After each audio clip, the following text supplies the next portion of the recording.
Ah, the Italian. They're so passionate, aren't they? But what about the Swedes? They're quite cold and reserved, right? You probably heard or used some of these statements to describe certain people or groups of people.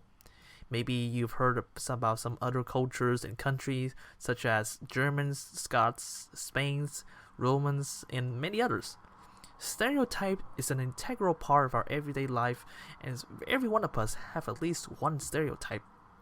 Stereotypes are a generalized belief about certain people or groups of people in their behaviors, characteristics, or appearance.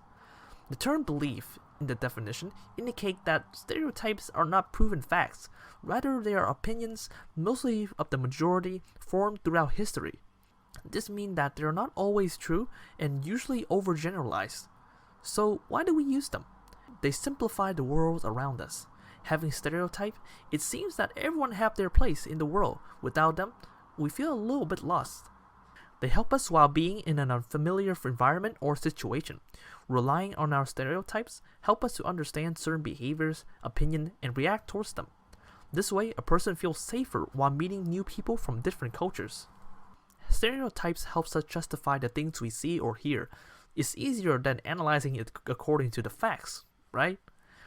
Even though stereotypes makes us feel safe and simplifies the situation and the people around us, they can sometimes be extremely negative and present a barrier in our intercultural communication. Stereotype can lead to prejudice, the feeling of like or dislike towards something that is usually unjustified. While stereotypes are connected to our cognition, prejudice are in correlation with our emotion. Stereotypes about Russian people and how scary they are can make us feel fear while in interaction with people from Russia. This will interfere with our communication and openness towards them. What are other consequences? Well, discrimination. Discrimination is connected with our behaviors and it makes us behave according to our stereotypes and prejudice.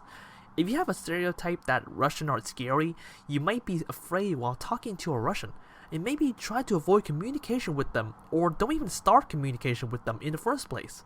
That's why it's important to raise awareness about your own stereotypes and try to form your own attitudes and opinion about other people, not before, but after we meet them. What can we do to suppress our stereotype? First, we need to become aware of our own stereotypes and accept them because stereotypes exist whether we have them or not. It's a part of our lives now. By becoming aware of your stereotypes, you can recognize when they appear while talking with people from other culture about which you have a stereotype. Then, try to suppress that stereotype and approach that particular person with an open mind and willingness to learn about that one person and their culture. Who knows, they might be extremely different from that stereotype. Now, you can make your own opinion and attitude about that person based on your experience, not on the opinion of the majority. Also, while traveling to different countries, it's recommended to learn about that culture, the traditions, norms, way of living, and belief. This will help you to understand their behaviors, and you'll feel safer when you have certain knowledge about the culture you're going to visit.